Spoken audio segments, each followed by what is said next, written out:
So, welcome to this episode of Menopause Conversations. My name is Amantha King. I'm a workplace menopause consultant. I'm also an executive performance coach. And if you're already subscribing to this channel, you'll know that we have the most amazing guests. And today is no different. We have the brilliant author, Dr. Mandy Leonhardt, who I've had the pleasure of meeting at her book launch not so long ago in London on a very sunny and then I think very rainy day. And it was a delight to actually get a copy of what every woman needs to know about her skin and hair. And I just thought, you know what? We so have overlooked this topic as part of our series. Mandy, we've done nearly 70 episodes, and this is the first time we're talking about skin and hair. And skin, the largest organ of the body, has been overlooked. So, Mandy, it's a pleasure to have you here. May I ask you to introduce yourself to the listeners, the viewers who might be watching this, to let them know a little bit more about yourself and how you find yourself in the space of menopause? Oh, hello. Thank you so much for having me on your channel, Amantha. It's a real pleasure, and it's lovely to have met you in person as well, and now virtually as well. So I'm a GP. I'm based in Hampshire, and I have a private menopause clinic in Hampshire and Basingstoke. And I have been a menopause specialist.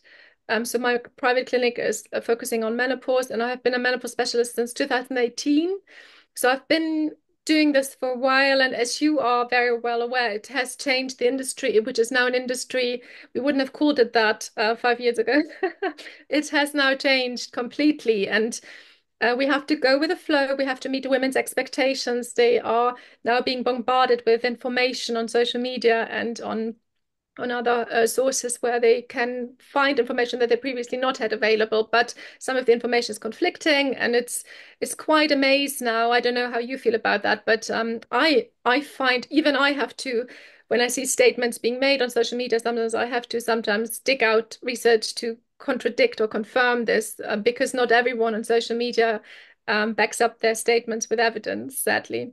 But I do enjoy working in the menopause area because I really love supporting women, and that includes a head to toe holistic approach, including skin and hair. Although I don't do these consultations specifically for skin and hair, it's just the questions I get are often women say, "Oh, is this hormonal? Is this hair loss hormonal? Are my spots hormonal? Is this related?" And previously, I wasn't able to answer this question, and then the more I dug into it, the more fascinated it became, and that culminated in the book. That is a summary of the things I've found about the connection between our hormones and skin, hair, nails. It's absolutely fascinating. And I had a really, I came in, I'm terrible, Mandy, in that sometimes when I come into my office and I pick up a book, I could lose hours in here. And then I suddenly look up at the clock. And your book was one of those because I was talking to my daughter about her skin changes. You know, my daughter's 18, her skin is changing. You know, she's had the stress of her A levels and just talking about how stress impacts your skin, and the skin is such a good barometer, isn't it, for generally our health and how we are, and it can be a first indicator that maybe something's up. So, can you maybe let's start gently, shall we? I mean, we could talk to you forever, but let's start gently with, what is the skin, basically? What is the skin? So the skin is obviously our external shell that holds everything in place. Excuse me. Excuse me. So it holds our organs in place, our muscles in place, and it has to also serve another function as a barrier. It keeps things out. So it protects us from from the environmental hazards, from, the climate, from cold, from warm. It does do that to a certain extent, and it responds to that. Sorry. But obviously we've oh sorry. I'm sorry. That's Um, okay. we have Yes, so in addition to being a barrier to keep things out and to protect our inside, it is also a canvas which we can use to communicate with. So we can paint it with makeup, we can use it for art, so put tattoos on our skin. But it also communicates the way we feel. So when we blush, for example, when we're ill and we have fever, it goes red, we sweat, we break out in pimples, it communicates our inner well-being as well. So the skin is hugely important for us, and it's a two-pronged sword. So if our skin is great, we feel more confident, we are happy inside. If we are internally, so if we are unwell inside, so if, for example, if you're depressed or if you don't sleep or if there's something not right with you, then that will have an impact on the skin as well. So the skin will reflect how you feel inside, but also the way your skin looks will reflect how it will make us feel different. So it is a hugely complex organ, which is absolutely fascinating. And the things that has come to the surface in recent years are two new developments.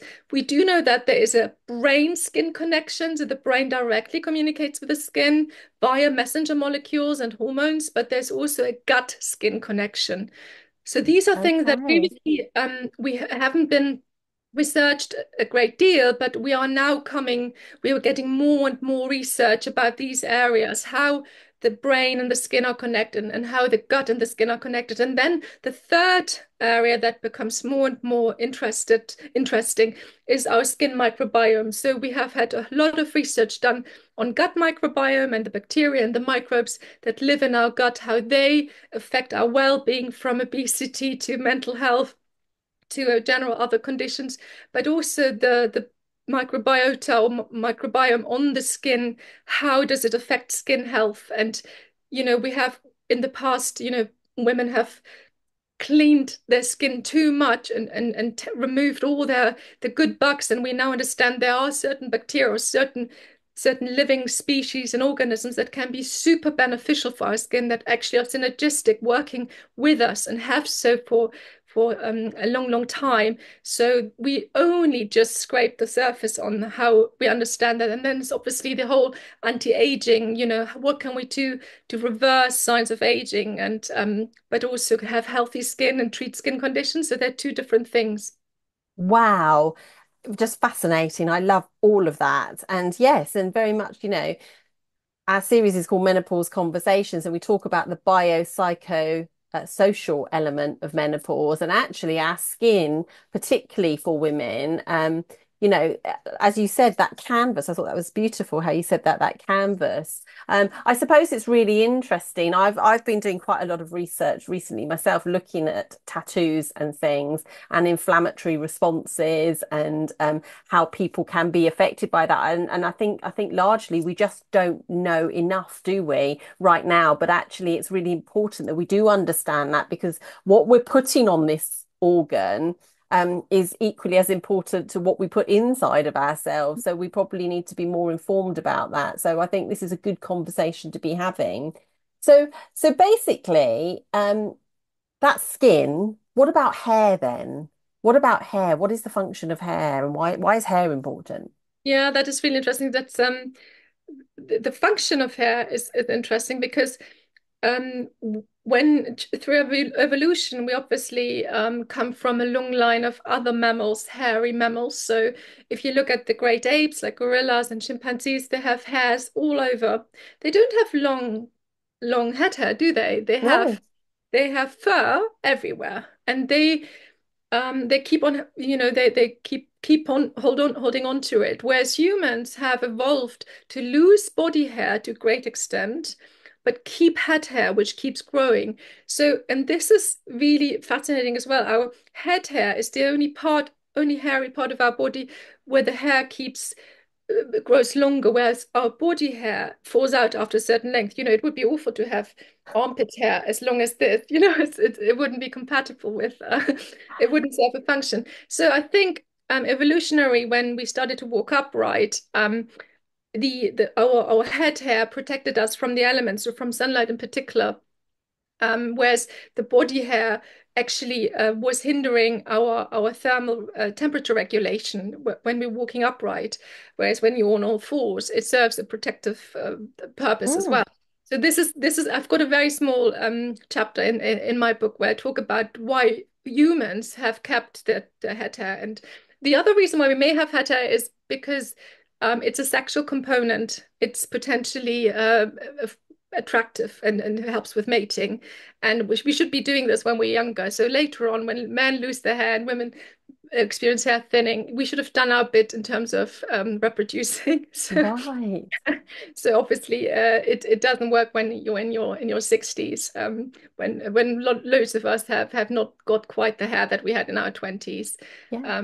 So this is quite interesting, but it is fascinating. And the other thing I find fascinating is hair is because it rejuvenates itself. You can change it, you can style it, you can cut it, and you know it will grow back. And it's almost like a rite of passage that young girls and women, they dye their hair when they're a bit younger, they experiment with it, they have different haircuts. Psychologically speaking as well, when, they say never cut your hair after a breakup or when you're emotionally distressed, never do anything dramatic with your hair. Right. And this is true. Again, the way our hair feels and how thick it is, and also gray hair affects the way we feel tremendously, and particularly women, because we are seen in the reproductive bubble of the purpose we are meant to have, and not all women identify with that. Not all women want children, and not all women do want to look pretty. We don't owe anyone pretty. We don't owe this to people, but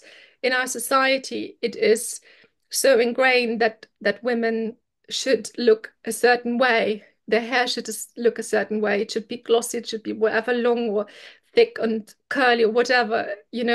But meeting these beauty standards has always been difficult, and they have changed over centuries. Beauty standards, what was beautiful in the Middle Ages or in the 15th century, is no longer beautiful now. Women like in the Elizabethan area, they had no eyebrows.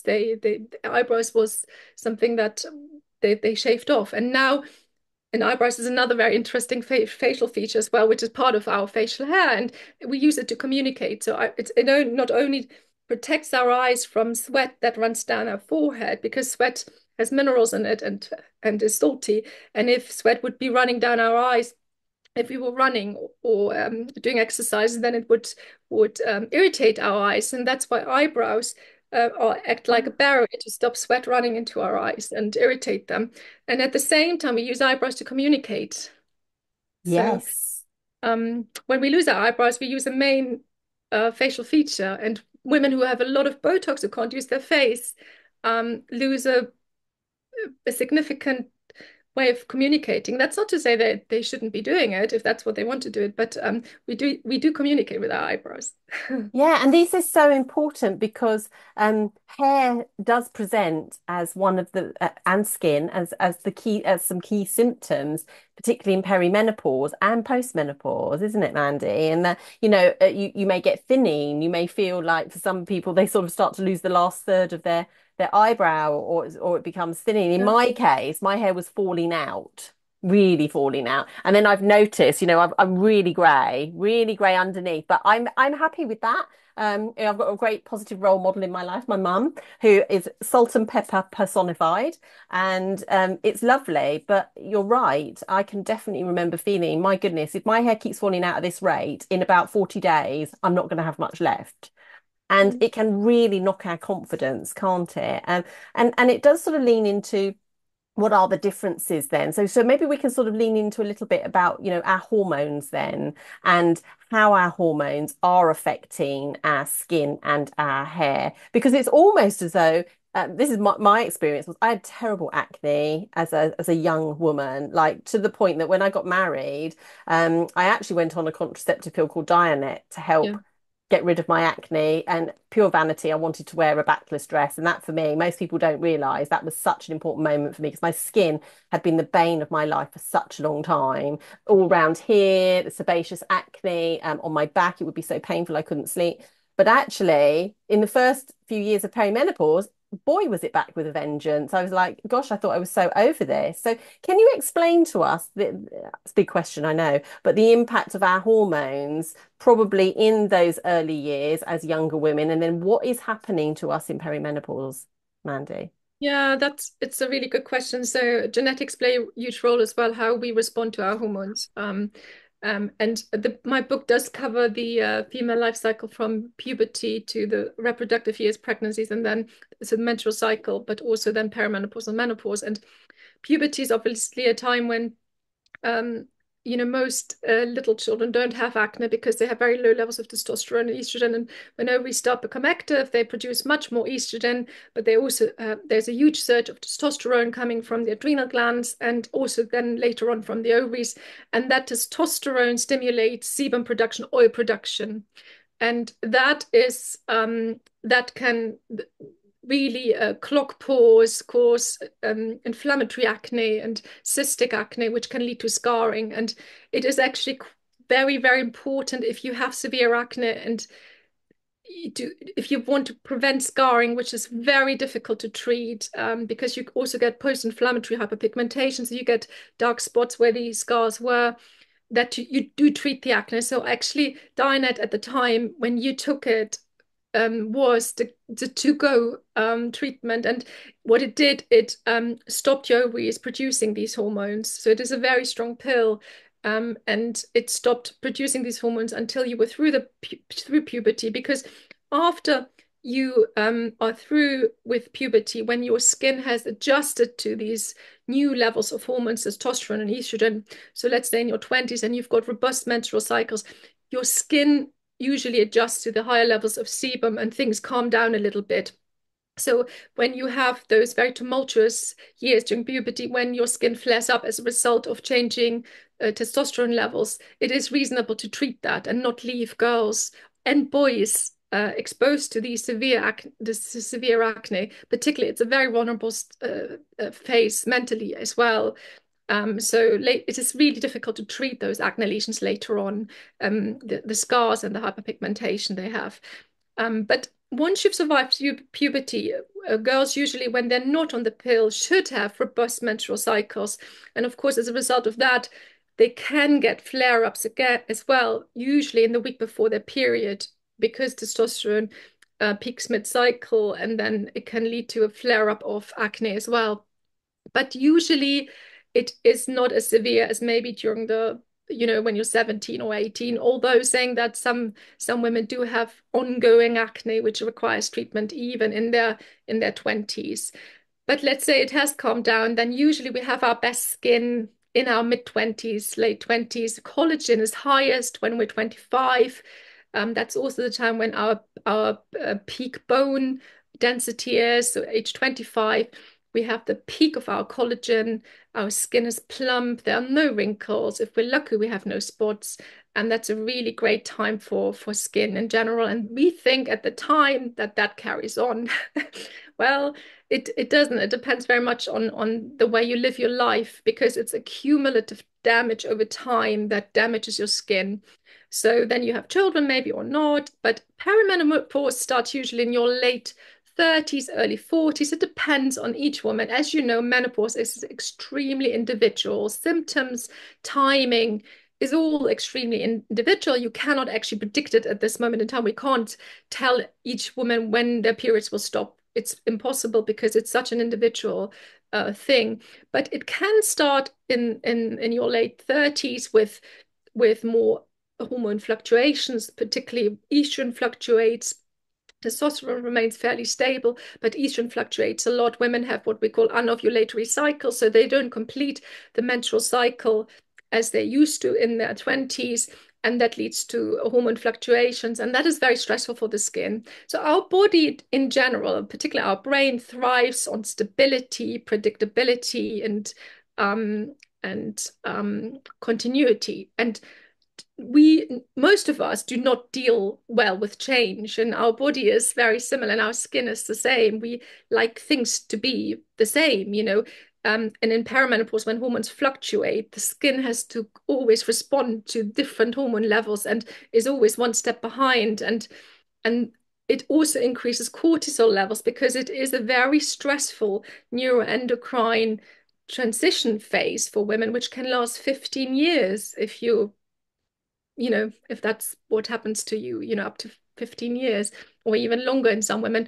And that stress combined with maybe not sleeping, not having the time to look after yourself, and also these fluctuating hormones has a major impact on your skin, which a lot of women notice in the form of spots, rosacea, which is an inflammatory skin condition, particularly around it's called adult acne, which is a completely different form of acne than teenage acne. But a Okay. lot of women have more spots around the chin and neck area, and that's because this area here is particularly androgen sensitive. So androgens are a form of are a group of hormones. Testosterone is one type of androgen, and this area here around the chin becomes more androgen sensitive as we get older. Whereas the teenage acne manifests itself more on the forehead and around here. As we get older, we usually get spots and lesions around here. So there's a slight difference. The acne that you mentioned you had on your back should is not that common No. in the Not in I didn't have it in spring. perimenopause. I just had it here. And actually, interestingly, Mandy, when I take testosterone, when I first started taking it, the acne came back. And obviously, I then had to sort of backtrack a little bit, take a lower dose over a longer period of time, and then build up. But then you're absolutely right. It is so sensitive. And if I'm going to get a spot anywhere now, in fact, I had a couple here this week. I've been quite stressed. I told you before we came on the call, my daughter's going to university. There's a lot in the mix for me, and it's showing up in my skin for sure. And hormonally speaking, perimenopause is really puberty backwards. Yes, I love Um, that. well, it's, estradiol during perimenopause increases a lot. Then we have stable years between 20 and 40, and then the reverse happens with estradiol fluctuating downwards, while testosterone stays fairly stable. So towards the later years of perimenopause, what we see is fairly stable testosterone levels, which testosterone does not decline as it's not such a roller coaster. It does decline a little bit. It goes down a little bit, but estrogen is the hormone that really drops towards the later years of perimenopause, just before your periods stop altogether. And what you then have is the ratio between testosterone and estrogen changes.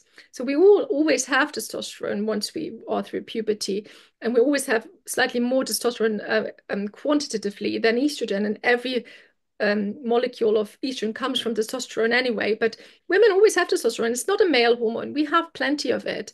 But what happens in the later years of perimenopause is testosterone is still fairly robust and fairly normal level, or at the lower end of what's normal. But estrogen levels have dropped, so you have an imbalance, or the ratio is a little bit off. So the testosterone in relation to estrogen is higher than previously, and that leads to androgenic problems in some women. So greasy hair, oily skin around here in testosterone sensitive areas or androgen sensitive areas. And the other thing that women notice, hair growth around the chin or here, Yes.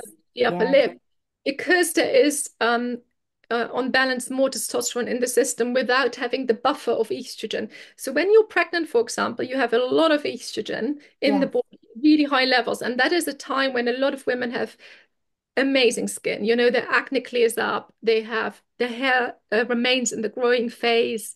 Their skin is glowing, hydrated. So all of that lovely estrogen is doing all of that. It's obviously not sustainable to have these high levels all the time. And when the baby's out, a few months later, the hair falls out, acne is back, and the menstrual cycle comes back on. But in the perimenopause, when we have lower levels of estrogen, the skin does start to show. So skin starts to be less hydrated. We lose about 30% of collagen, of overall collagen, which is the protein that holds our connective tissue together in the first 5 years. So a third of our collagen in the first 5 years after period stop. And that is a result of not having estrogen. Estrogen has many important roles in our skin and hair health. And it's not something that happens overnight, but we do see with ongoing low levels of estrogen a decline in collagen, and that also happens in our bones where we lose bone mineral density. So that is something that happens over the years and ongoing. It does slow down after 5 years, but it's something that women notice. So if you have a friend, you haven't seen her for 5 years, and prior when you saw her last, she was perimenopausal, and then 5 years later, she's postmenopausal. You may see her and think, "Oh my God, she really has a lot of wrinkles now." It's because she's now menopausal. Wow. Estrogen is low. So can I ask you some questions? And you know what, Cool. I'm gonna absorb the fact that, Fire away. I can ask the questions I want to ask, but I know I'm asking them on behalf of so many people. So one of the things you mentioned pregnancy, obviously, we get these dark patches. You get your linear nigra across your belly, possibly, and so your skin pigmentation shows up more. Can I tell you, boy, has my skin pigmentation shown up in perimenopause, and particularly the last few years. I was perimenopausal for 16 years, Mandy, really long time. And what confused a lot of it was that actually I became perimenopausal 2 years after having my daughter. So I was thinking, okay, it's like post-pregnancy stuff settling down, but in fact, it was the beginning of perimenopause, and so it continued. So you're absolutely right. I did experience all that you described there. It did settle, actually. So I do want to reassure people it did settle. But I've had to tinker around a lot with my hormones, and that usually creates a flare up, as you described. But one of the things I found so difficult to get my head around is hyperpigmentation. And I have a lot of people dropping into my messages saying to me, how on earth do you sort it out? Do you have anything? And your book, definitely, most of what you've just said here is all in the book. So we just keep reminding people, please go to the book. But what is hyperpigmentation? Why does it show up now? And actually, what can we do about it? Yeah, it's a really common problem. So in pregnancy, estrogen, one of the potential downsides of estrogen in pregnancy is melasma, or we used to call it pregnancy mask, chloasma, which pregnant women would get around their face. They could would get darkening around this facial area here. It would fade after pregnancy. So estrogen stimulates melanin production. Melanin is our is the molecule that gives our skin its pigment, and we all have genetically. Because of our parents, we have a genetically determined amount of eumelanin or pheomelanin, which gives us our skin color, depending how much we have. We all have the same numbers of melanocyte, but they produce little bubbles which contain the melanin. And in some people who have a darker skin tone have larger bubbles like that, and those who are very, very fair or light skinned have less melanin in their skin. And estrogen stimulates the melanocytes, which are the cells that produce the melanin. And when you're in perimenopause, you have sometimes very high levels of estrogen when your ovaries are trying really hard to ovulate. And these very high levels of estrogen can temporarily stimulate melanin production. And so melasma is more of a condition where you have larger area of patchy discoloration. And women with a slightly darker skin tone have more of a risk to have that. And it's one reason is genetics. The other one is sun exposure. So sunlight also stimulates melanin production. This is your tan. You know, when you go out to lie by the beach, you tan. Those who are lucky enough to not burn and do tan. A tan, by the way, is nothing healthy. There's no such thing as a healthy tan. You shouldn't tan. You shouldn't deliberately expose your body to get a tan or use sunbeds. There's absolutely no benefit in that at all. And you don't need to tan to get vitamin D, by the way. 10 minutes a day on arms or legs is perfectly enough. You do not need to get a tan. Um, but any sun exposure on the skin can stimulate melanin production in some people who have this genetic kind of trait. And then you and so that is hyperpigmentation. It's very complicated what happens in the skin. But the other very common area where women get hyperpigmentation is post-inflammatory or scars. So if you previously had acne and they healed up and you can't see the scars, the skin is different where you have scar tissue. Scar tissue is a different type of collagen, and it's healed. It may not be visible, but scars tend to leave you with post-inflammatory hyperpigmentation. So you get these wherever you had your acne scars, they look darker than the surrounding skin. And Yes. That's why the best way to prevent hyperpigmentation, so to treat hyperpigmentation is not easy, and the best way to not get it in the first place is to prevent it. So to when you have a history of acne or you have scarring in the face or you are prone to darkening, you need to stay out of the sun. It's really crucial. And not just wear sunscreen, but wear white brim hat and factor 50 every single day. Even just a single day on the beach with no skin um, protection on can darken any areas that are prone to hyperpigmentation. And they will, before they fade, it takes months before they fade by themselves, if they do fade at all. And then it requires very expensive treatments. But you can get a treatment. The standard prescription combination that dermatologists like for hyperpigmentation, which has been very well researched, is hydroquinone, hydrocortisol, and tretinoin.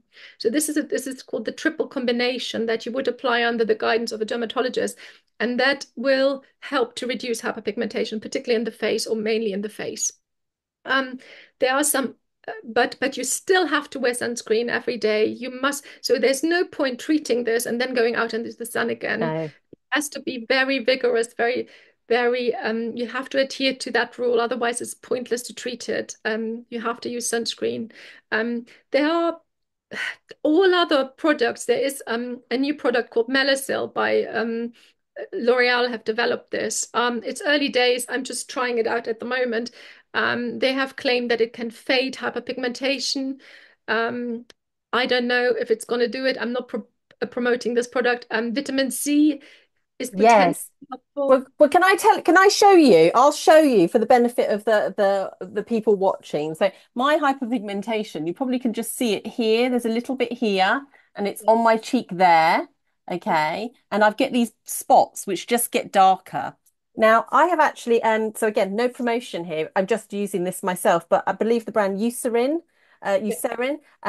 I've been using their product for 6 months, and I have to say I'm really pleased with the results. I use it three. You're only allowed to, about how I believe no more than 4 to 6 applications a day, and I use a serum. I use a 30 SPF, and then I use a night cream, and it literally stops that getting worse. It has actually improved it. And like you say, I mean, I just don't go out in the sun. I'm lucky I've got Asian, genetics. My mum's Sri Lankan. So I literally have to look at the sun and I go brown.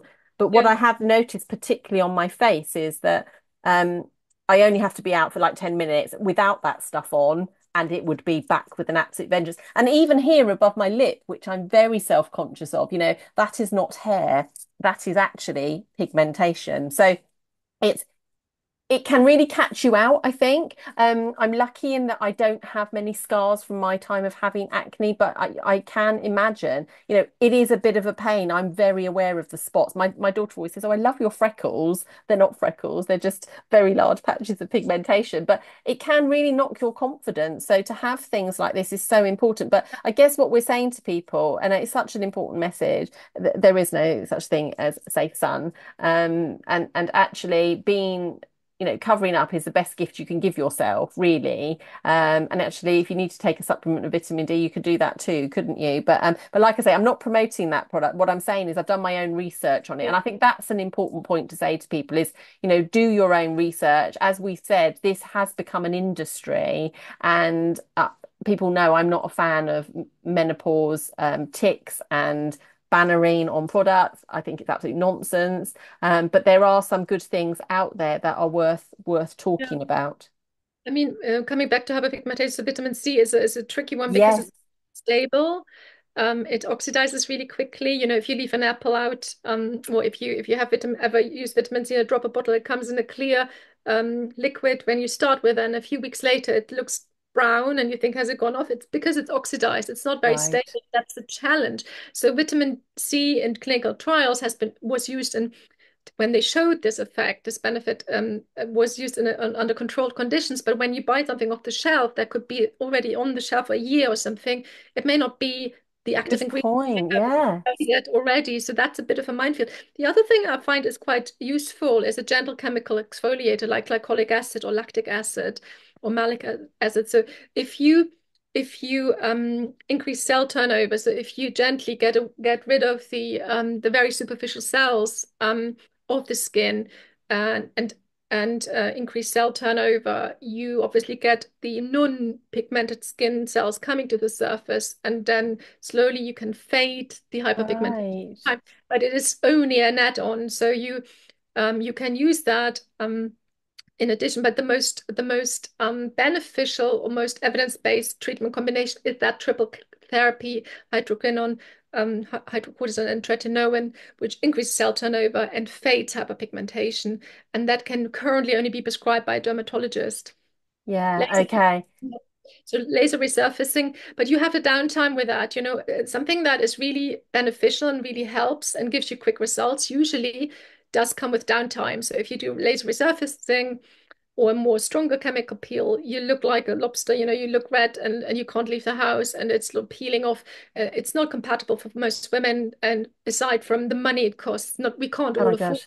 No. £2,000 for laser resurfacing to get rid of hyperpigmentation. So we are desperate to find something effective off the shelf that we can buy and afford, which is a challenge. We're absolutely right. I mean, I think many months ago I interviewed somebody else who was talking about skin, and I said I'd made the mistake of using vitamin C and retinol at the same time, and that was something I would never ever repeat unknowingly, because these are strong things that we're putting on our face. So again, I think it's really important people do their research. Actually, there's a ton of great information in here about that. So let's get on to the elephant in the room, shall we? And I asked you this question at the book launch, and I don't know if you remember. I said you were very generous, and you asked if any of us had any questions, and I stuck my hand up, and I thought, do you know what, I'm going to ask her.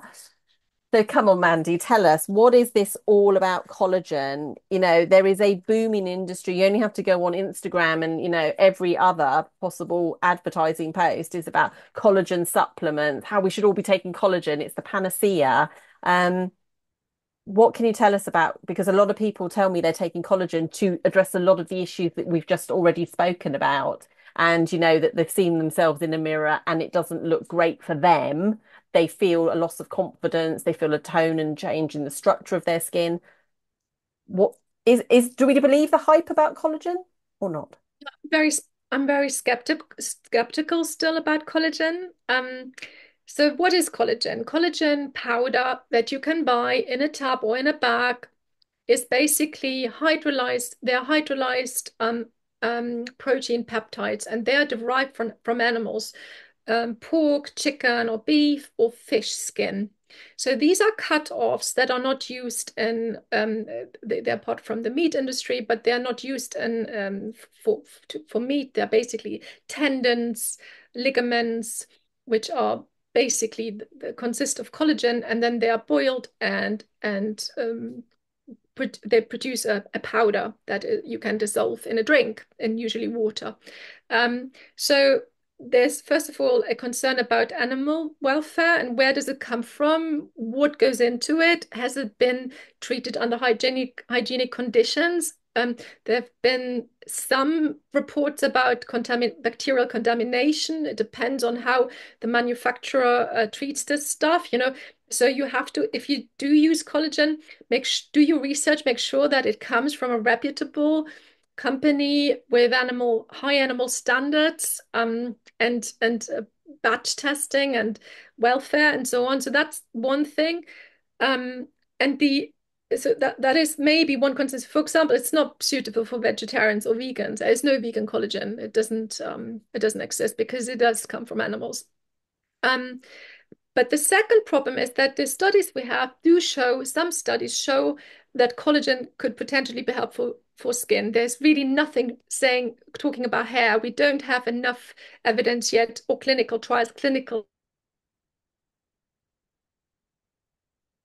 don't really have good trials for hair growth at the moment. When it comes to skin and collagen, the studies claim that there's an increase in hydration, improvement in fine lines and wrinkles, an increase in skin thickness potentially. So that means collagen production. However, the overwhelming majority of the studies that we have are actually funded by the collagen producers, by the industry itself. So if they had had a negative result, would they have published it? Probably not. So we wouldn't have had, if they had found, oh, it does nothing, they wouldn't have published the study because they wouldn't harm their business. So there's a lot of bias. And then there's there is the idea that the women who take collagen are usually very self-conscious, very yeah, self-conscious and very much aware of, very health conscious as well. So they are more likely to look after themselves anyway. They're likely to use an SPF 5. They're likely to use anti-aging products, and they're usually they have the funding to pay for these powders.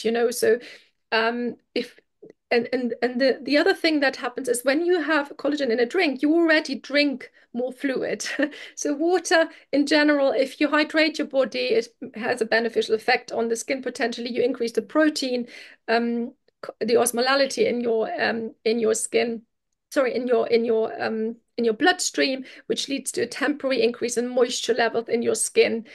Whether it actually stimulates collagen in the skin, which is the sandwiched layer, the dermis, where all the magic happens, I'm not so sure about. Probably not to the extent that we are hoping for. It's not a miracle. In any case, it might for many women be poor value for money. Because there are so many uncertainties still, we still don't know how much collagen do you need to take on a daily basis for how long to see a significant result, and is it a forever commitment? Can you just take it for a year and then your skin looks better and you have a break for a couple of years and you maintain that? Is that what happens? Or do you have to take it for the rest of your life to keep having that benefit? It is also an incomplete protein. It's missing some amino acids that are really essential. So essential amino acids that we can only get through food. It's not a complete protein. So when you compare to that, when you eat an egg or if you drink whey protein powder, so dairy-derived protein is a complete protein, which has all the amino acids that your body can digest, absorb, and use to assemble and make new collagen and new protein. So I personally think whey protein, if you're very active, if you are an athlete, if you lift weights, if you do resistance training, I would very much prefer whey protein powder in a smoothie or in a drink to help also with muscle protein synthesis. It will help with your muscle recovery, with your muscle production, build new muscle. And that probably has more of an impact on collagen in your skin anyway than taking a collagen supplement. But I don't have a problem, to cut it short. I don't have a problem if women have the money, if they've done their research, if they can afford the best possible product from the best, most transparent supplier. And if they want to give it a go, I have no problem with that. I do think it is probably poor value for money overall, considering that we have much more effective treatments available. I would rather spend it on a really good dermatologist who gives me something on prescription that is really effective and more evidence-based. Yeah, so this is still an area where we need more independent research to show to give us more guidance as to how effective it is and how long and how much we have to take to see a result. One thing I have also seen reports about contamination of these products with mercury, arsenic, and lead. So these are heavy metals that are potentially not not great for our body. They're harmful because the animal over its lifetime stores these heavy metals naturally in these tissues. So we would not eat a ligament from the animal on a daily basis, would we? If we just had a small bit, which comes with a piece of meat, we would eat it. It's not causing any harm. But if you consider using this in a powdered form, in a concentrated form, long term, potentially you might accumulate these heavy metals in your own body over time because it is not a part of the animal you would eat in such a concentrated form, if that makes sense. Well, Yeah. when they did look at the amounts of lead and arsenic and mercury, as long as women were consuming the recommended amount every day, it was within safe amounts and not likely harmful. But maybe some women consume above and beyond what is recommended, and then maybe it might accumulate over time. So I don't want to scare women taking it. It is usually a safe product, and most companies test for these problematic heavy metals. But I think just if you buy a much cheaper product where you don't know where it comes from, you don't know what's happening there. It may Which is not which be is a which is a wider endemic problem in this whole industry anyway, isn't it, Mandy? That it's not very regulated. There aren't any large placebo-controlled double-blind trials around these sorts of things, independent trials. So we're largely led to just believe whatever they're telling us, and it is biased. So, is it then, just for my own understanding, is it then that okay, we're losing collagen, and we understand we lose, a significant amount of our muscle mass generally anyway as we go through this midlife stage. Is it that we're just losing it, or is the system to make new collagen broken? So is Yeah. it both of those things or one more than the other? So muscle tissue, you can make at any age, if Yes. provided you have enough protein, complete protein intake. So if you do have three portions of protein every day, so we're looking at an average woman around 90 grams a day, you know, you separate it in 3 meals or whenever. If you have sufficient protein intake, you can make muscle at any age in your life, provided Yes. you do strength and resistance trains. You have to put the work in, but the body needs to have the nutrients in available to produce the muscle. So that's one thing. But Yes. collagen in the skin, so that is extremely difficult to make. The collagen, the cells, the fibroblasts that make the collagen, make it very slowly. You get a massive surge of collagen in puberty when estrogen kicks in, and then it slows down. So the peak is 25, and then collagen gently slows down with a massive reduction after menopause. And you stimulating fibroblasts to make substantial amounts of collagen requires very invasive force. So one of them is injury. So the one time when fibroblasts make new collagen at substantial amounts is injury. So if you hurt your skin and it has to close and heal, collagens are encouraged and stimulated to produce new collagen fiber. But the new collagen fibers are much stiffer and more rigid. So it is not the same as the old collagen that was in the skin before when you have a scar. Anyone who has a scar knows a scar is not the same as the original skin. It's second grade. It's not as good. It's always your weakest point. So that's why a lot of these collagen stimulating procedures require heat. So radiofrequency therapy, or so the heat stimulating therapies, they basically injure, or they attack fibroblasts through heat to create a response, and the response would be in the best of worlds collagen production, but that is a stimulation through heat or radiofrequency or anything else, or um, laser, but that requires a downtime, and it is also very harsh potentially on the skin, and there are some treatments that produce very rigid results. So you end up with a very rigid type of collagen that is not the same as the one that you had before. Wow. You know? So collagen is not easy to come by. Once it's gone, it's gone. And that's why the best way to treat the skin is to preserve what you've got.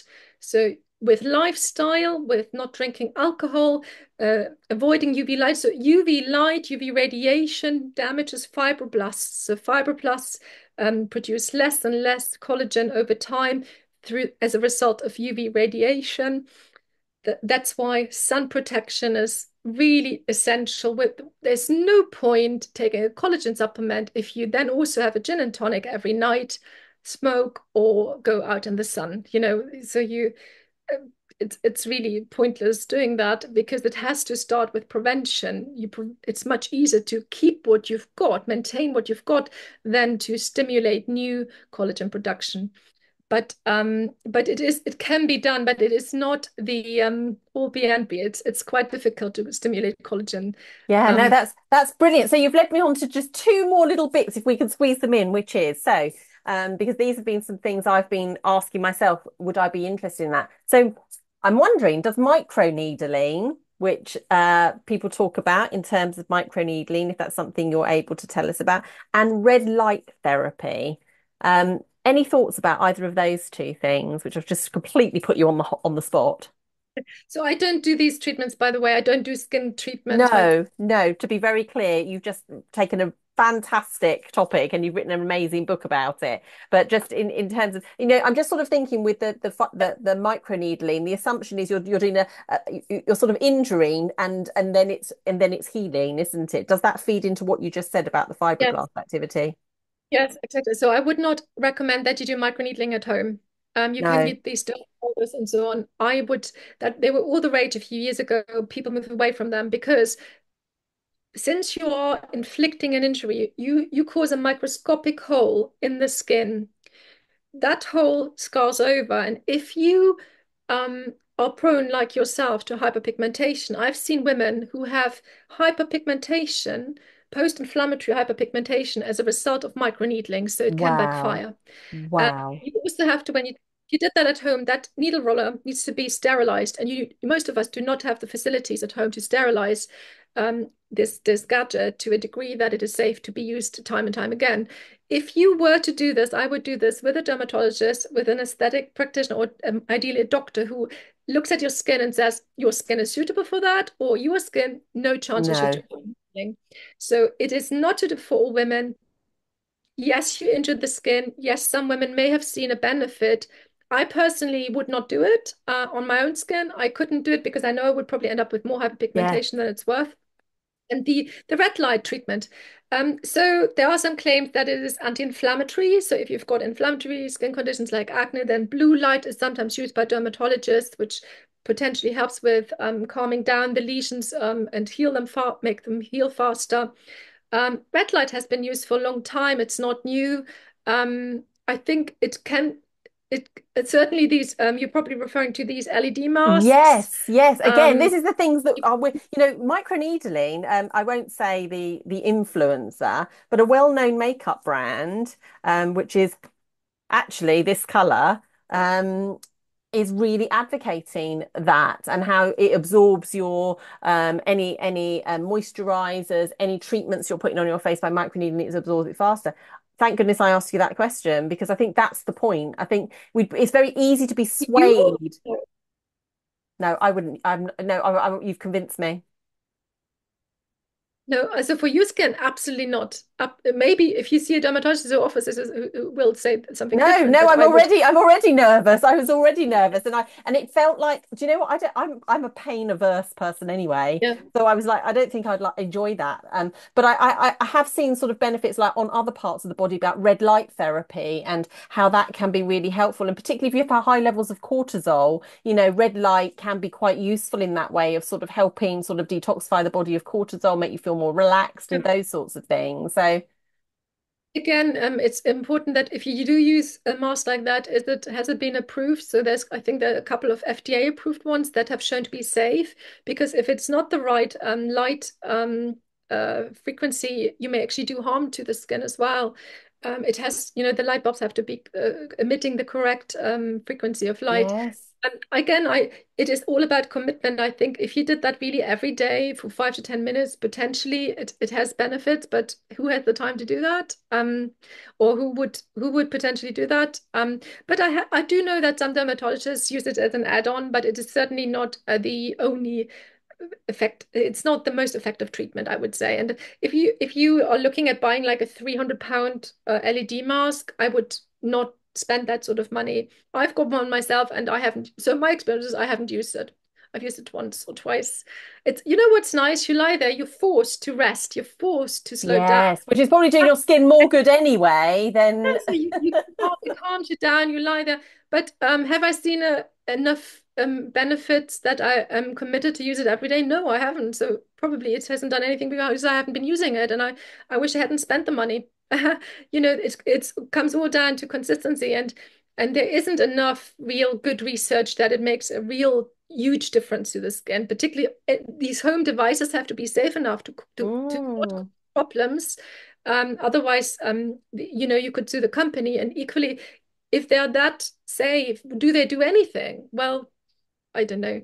Um, And I I think that's a really yeah, comprehensive answer. I think it's a comprehensive answer because the reality is, like you say, even yourself. you've been drawn into the Yeah, whole of course. marketing, haven't you? And you're someone who really knows about this stuff. I've been drawn into it. I think what I've started to be a little bit more is pushing back and actually questioning myself again, hey, why do I even want this? What is it about what I've just seen that sort of lured me in? And actually, is there something I could be doing more consistently anyway to help myself? So it's usually a reminder around those things. But again, no judgment, because actually if people want to, we're just saying just do your research. But before In we've terms sorry. of in terms of research, it is really difficult for women to do research because these companies that sell you things do be wary of before and after pictures, Mm, or anecdotal, where they say we've done a consumer review, a customer review, and 85% of women said their fine lines and wrinkles are reduced. That is not clinical. That is not clinical evidence. That is the company has sent out some questionnaires, and those women who were willing to respond did, and some of them gave a positive result, and the negative results were probably swept under the carpet. So before and after pictures, photoshopped, Instagram pictures, photoshopped. Question if something sounds too good to be true, it probably is. Okay. great advice. You will not see quick results, as promised, very, with a certain gadget or something, or with a home treatment, laser treatment, whatever, LED mask. It's probably not going to be the miracle solution to your problem that you thought it was. And then women are usually embarrassed to talk about it. So they will not talk badly about it because they feel embarrassed. They would maybe jokingly admit, I bought that mask. I was so caught up in this, and it did nothing. And they joke a bit about it, but they wouldn't publicly speak about how they regret having wasted all that money on. Yes. Yeah, that's so true. We sadly are conditioned to look for quick fixes, aren't we? And I do think that is sort of one of the issues of midlife, particularly for women, people with female biology, is that we're just trying to juggle it all, aren't we? So we are like we're almost at targeted because we are looking for those quick fixes. But I suppose as we finish, one thing, and I know a couple of people, and I'm asking this question in service of them. I'm noticing that quite a few people are sort of saying, do you know what? Once they're on HRT and obviously thinking, yeah, great, brilliant. People are talking about noticing like dry patches, very painful dry patches around their mouth. Is this something you're aware of, Mandy? Like some people are saying, almost like a sensitivity, a dermatitis, but Oral some, dermatitis. yes. Okay. So oral dermatitis is common, but I haven't seen it in connection with HRT. HRT on the whole is beneficial for skin. So estrogen. So although saying that, there is probably a window of opportunity. So if you are in your early 60s and start HRT for your menopause symptoms that still go on, you may see a small improvement in your skin moisture or something, but you will not reverse wrinkles or something with HRT No, at no, that. no, no. But if you take HRT, if you start in the perimenopause and you never have that significant drop and go down to really low levels for many years, which has an impact on skin thickness, hydration, and collagen. So if you maintain your estrogen levels, then that will likely be beneficial for your skin, and it's more likely to maintain your collagen. We do Right. we do have some studies. It's a bit conflicting, again, with HRT. We don't know what dose you need to take to have a certain impact on your skin. Some studies showed skin thickness doesn't improve. Other studies don't show that. But on the whole, I would say HRT, if anything, if you take HRT for other reasons, you will likely see more benefits than downsides, unless you are on a androgenic progestin, so they can cause problems. And I go into that in my book. So the Yes. progesterone, women have problems with that. So that could be something that potentially is the culprit. So it's not the estrogen component in your HRT. Most women have a womb and they need to take both estrogen and progesterone or progestogen. And it's usually the progestogen that is the problem. And Dianet had a particular progestogen which was beneficial for skin. It was anti-androgenic and very high dose of estrogen, anti-androgenic. This combination where some types of HRT can have an androgenic um, um, effect on the skin. So oil production is increased, and testosterone levels. So not testosterone levels, but they work like testosterone. They mimic testosteronic action.